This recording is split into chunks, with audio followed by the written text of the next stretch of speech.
Nahajamo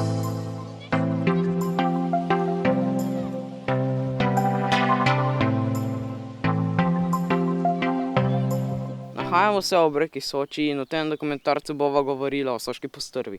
Soško postrv prepoznamo po marimiranem vzorcu. Ta vzorec leži na sivo-beli podlagi. Ta vzorec je lahko temno siv, rjav, olivno-zelen, bakreno rdeč ali rumen.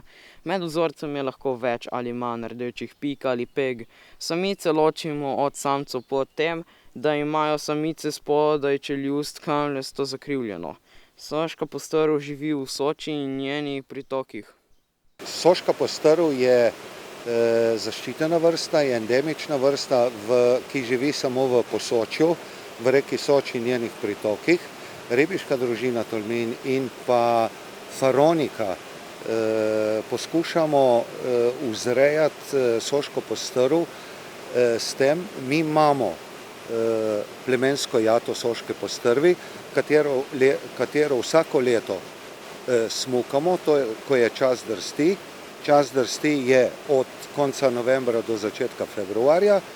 Mi te soške samice najprej smukamo, da dobimo ikre, potem pa smukamo samce, dobimo seme od samcev in te ikre oplodimo. Ko so te ikre oplojene, jih potem nesemo v objekt v Vališče, v Modreju, kjer se te ikre po času razmnožujejo in po določenem času se izvalijo majhne soške postrvi. Ko pa te soške postrvi zrasejo, pa jih vložimo nazaj v naše vode. Soška postrv se prehranjuje z različnimi živali. Mlajše in večje soške postrvi se prehranjujejo z nevretenčarji.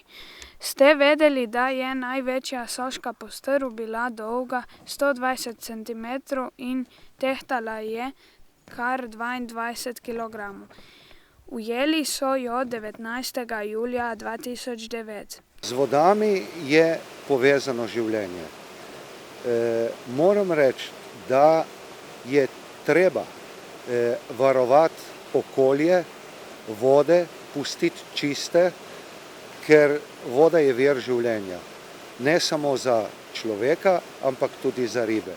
Zato ohranimo naravo, vode čiste, da bomo lahko še naprej uživali v tej lepi naravi, ki jo imamo v Soški dolini.